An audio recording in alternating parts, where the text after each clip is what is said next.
right, the next section we're going to talk about is citizenship. It's on chapter 6, pages 142 and 143.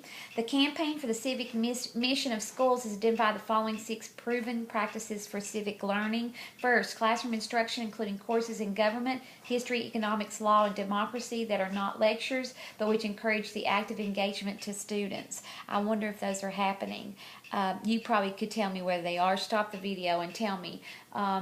Are you getting government, history, economics, law, and democracy instruction, but not necessarily just with lectures?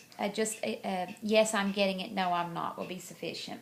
Number 2, discussions of current events and controversial issues that includes issues important and relevant to the lives of young people. I hope you're getting that. And at the same time, I hope you're getting to express your opinion, even though I, as the instructor, may see things differently. We appreciate each other's perspectives.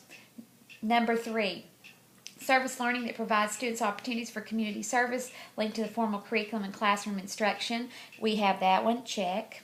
Number 4, extracurricular activities allow students to be involved outside the classroom in the school or community. STA is a great place to do that. Other clubs at Walter State, volunteering at the school and helping out, maybe fundraisers. Maybe certain schools do these certain runs, 5K runs. If you're getting involved in that, that's extracurricular. Number 5, school governance to allow students to practice democracy. I hope that's happening. And number 6, simulations in the democratic processes such as voting during elections and participating in debates and trials. You have that opportunity with the forensic team here at Walter State if you want to be a part of that or have time to be a part of that. I'd like to think in our class we've talked enough to you realize the only way you and I can make changes in education, big changes that matter, is to go out and vote. Find out what our candidates are standing for as far as education goes and move accordingly. Research finds that effective civic learning contributes to a higher voting rate, discussion of politics at home, greater volunteering involvement in community activities, and development of greater confidence in speaking publicly and communicating with elected officials. The more practice you do with those, the better you are.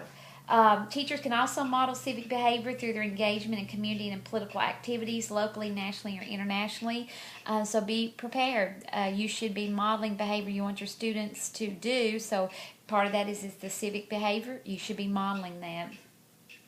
Across courses and in school activities, school officials and teachers work to develop democratic citizens who respect others, believe in human dignity, are concerned about and care for others, and fight for justice, fairness, and tolerance. You should be building that community within your own classroom. You ought to be allowing your students to have the opportunity to model those behaviors.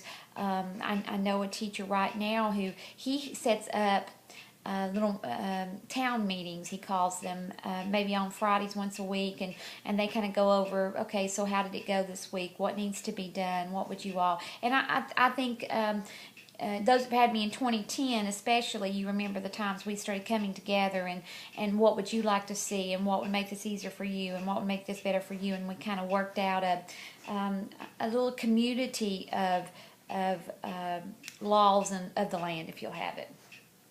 One small example of citizenship in your classroom would just be simply saying the Pledge of Allegiance with your students. Now, most schools are, as far as I know, they were when I left, most schools are still saying the Pledge of Allegiance. First thing in the morning, you have your moment of silence. But I think that I would be one, even if the school didn't, I believe we would be practicing that in my classroom. That's why we have the freedoms we have today. It's because of people who fought in that Pledge of Allegiance. So that's chapter 6, pages 142 and 143.